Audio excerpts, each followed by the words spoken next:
হ্যাঁ, নমস্কার। নমস্কার। আপনার নাম কি? শাহিনা গর্গ। শাহিনাজি, আপনি কোত্থেকে এসেছেন? সিমলা জেলার হিমাচল প্রদেশ থেকে। আপনি কি করেন? আমি একজন স্নাতক, এখন পড়াশোনা করছি, এমএ করছি। সন্ত রামপালজি মহারাজের কাছে নাম দীক্ষা নেবার আগে আপনি কি ভক্তি সাধনা করতেন? আগে রোজা করতাম, নামাজ পড়তাম, এইসব করতাম। আসলে আমি পরমাত্মাকে খুঁজছিলাম, পরমাত্মা কে। তাই আমিও একইভাবে সেই সাধনা করতাম, কিন্তু তাতে কোনো উপকার পাইনি। মানে আমার আরো বেশি সমস্যা হতে থাকতো। কি ধরনের সমস্যা ছিল আপনার? ভূত প্রেতের সন্ত রামপালজি মহারাজের কাছে নাম দীক্ষা নেবার আগে আপনি কি ভক্তি সাধনা করতেন? আগে রোজা করতে হলো যে পীর ইত্যাদি ছাড়া হয়েছে, যেমন মুসলিম ধর্মে হয়ে থাকে, মানে পীর ছেড়ে দেওয়া হয়েছে।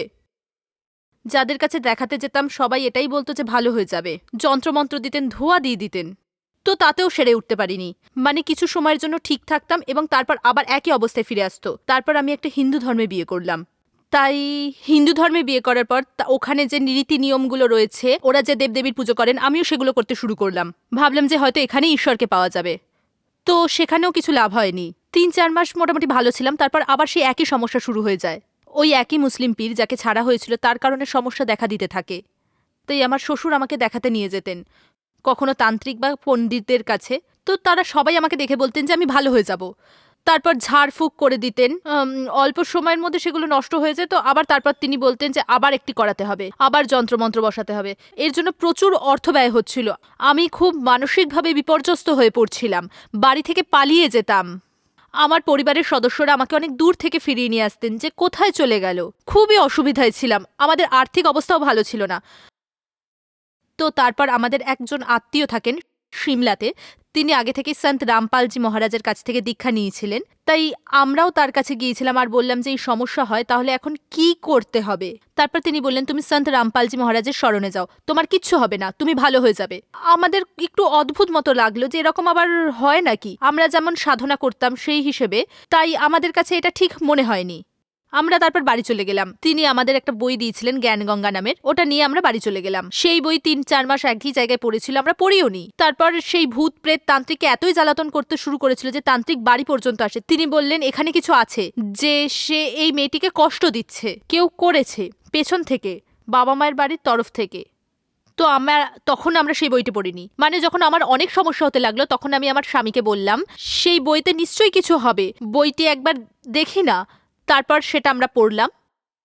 তারপর পড়ার পর আমি ভাবলাম যে এটা এটা এটা এটা কি করে সম্ভব, এটা হতেই পারে না, এটা কি করে হতে পারে। তারপর আমরা সেই আত্মীয়র কাছে গেলাম যিনি সন্ত রামপালজি মহারাজের কাছে দীক্ষা নিয়েছিলেন, ওনার কাছে গেলাম। তিনি বললেন, বাবা এইসব ছাড়ো, দেবদেবীর কৃতকর্মের কাটাতে পারে না, তারা কেবল আমাদের ভাগ্য যতটুকু লেখা আছে সেটুকুই করে দিতে পারে। তারপর তারপর উনি বললেন যে কর্মফলে যা লেখা আছে তাই হবে। তারপর আমরা বললাম ঠিক আছে। যখন আমাদের খুব সমস্যা হতে লাগলো আমরা বললাম যে ঠিক আছে একবার আশ্রমে গিয়ে দেখি। আমরা বারোয়ালা আশ্রমে 2014 সালের জুন মাসে গুরুজি সন্ত রামপাল মহারাজজির কাছ থেকে দীক্ষা নিলাম। বোন, আপনি বলেছিলেন যে আপনি যখন সন্ত রামপালজি মহারাজের লেখা বইটি পড়েন তখন আপনার খুব অদ্ভুত লেগেছিল। কি লেখা ছিল সেই বইটার ভেতরে? তাতে লেখা ছিল দেবদেবীর মূল মন্ত্র রয়েছে, তাদের এইভাবে পূজা করা যাবে না, যেমন ধূপ জ্বালানো বা যেমন আমরা উপবাস করি, এই সব কিছু নিষিদ্ধ ছিল। এটা কি করে হতে পারে? এইসব পণ্ডিতকে আমাদের ভুল সাধনা বলেছেন। তাই ভাবলাম যে একবার গিয়ে দেখি। যখন আমরা পণ্ডিতদের বিশ্বাস করতে পারি তখন আমরা একবার সন্ত রামপালজি মহারাজের কাছে গিয়ে দেখি। সন্ত রামপালজি মহারাজের কাছে নাম দীক্ষা নেবার পরে আপনি কি কোনো লাভ পেয়েছেন? অনেক লাভ পেয়েছি, আমি তো অনেক লাভ পেয়েছি।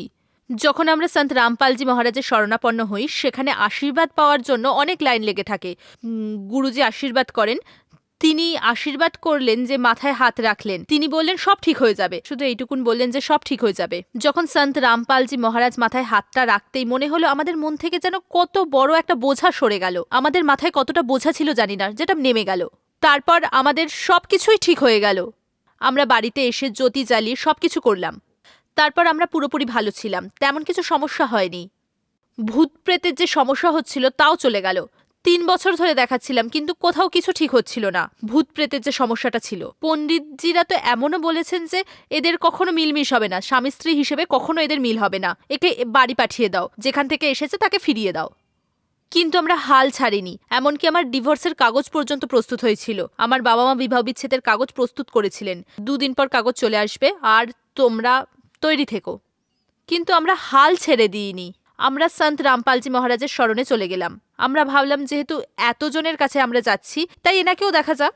তাহলে আমরা আপনার কাছ থেকে জানতে চাই যে সন্ত রামপালজি মহারাজের কাছ থেকে নাম দীক্ষা নেওয়ার পর আপনার বিবাহ বিচ্ছেদের হওয়ার কথা ছিল, সেটা কি হলো? না স্যার, আজ আমাদের বিয়ে 6 বছর হয়ে গেছে।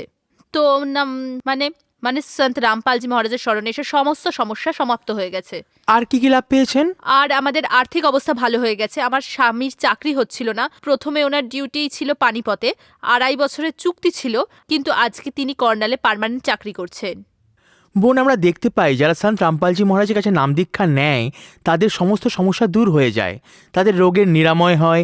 সন্ত রামপালজি মহারাজ কি ক্রিয়াকর্ম করতে বলেন, নাকি কোনো জড়িবুটি বা কোনো ওষুধ দেন? কি কারণের? না, তিনি কোনো জড়িবুটি দেন না, তিনি কোনো ঝাড়ফুঁকও করেন না, তিনি এইসব কিছুই করেন না। তিনি শুধু আমাদের যা শাস্ত্রে সাধনা লেখা আছেন, তিনি কেবল আমাদেরকে সেই সাধনায় সঠিকভাবে বলে দেন যে আমাদের শাস্ত্রে এই লেখা আছে, তোমরা সঠিক সাধনা করো। দেবী দেবীকে পুজো করার দরকার নেই, তারা শ্রদ্ধার যোগ্য, তাদের শ্রদ্ধা করতে হবে, সম্মান করতে হবে। তাদের মূল মন্ত্র রয়েছে যা আমাদের গীতাতেই লেখা আছে, কিন্তু আমাদের পণ্ডিতরা আমাদেরকে শাস্ত্রের বিরুদ্ধে সাধনা করাচ্ছেন। তারা গীতার অর্থের অনর্থ করে রেখেছে। তারা একেবারে নির্বোধের মতো কাজ করছেন, কোনো জ্ঞানহীন শিশু যেমন করে সেই রকমই কাজ করছেন। আপনি ভক্ত সমাজকে কি বার্তা দিতে চান?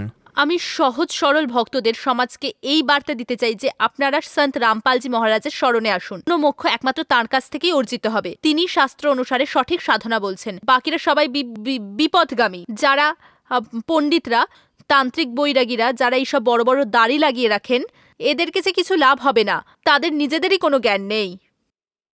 আপনার ভূত প্রেতের সমস্যা সেরে গেছে বলে আপনি সন্ত রামপালজি মহারাজকে ভগবান বলছেন। আপনার বিয়ে ভেঙে যেতে বসেছিল, আপনার ডিভোর্স হওয়া নিশ্চিত ছিল, এনার স্মরণে আসার পর তা হয়নি। কিন্তু আজকালকার যে সমাজ, সেটা কি করে মেনে নেবে যে উনি পরমাত্মা হতে পারেন, তিনি ভগবান হতে পারেন? তাদের মানতেই হবে, কারণ আমাদের শাস্ত্রে যা লেখা আছে সেই দেবী দেবতাদের পুজো করা একদমই ব্যর্থ। তাতে এইসব কিছুই লেখা নেই, উপবাস করাও লেখা নেই যে উপবাস করবে না। আগে ধন্যবাদ। ধন্যবাদ স্যার।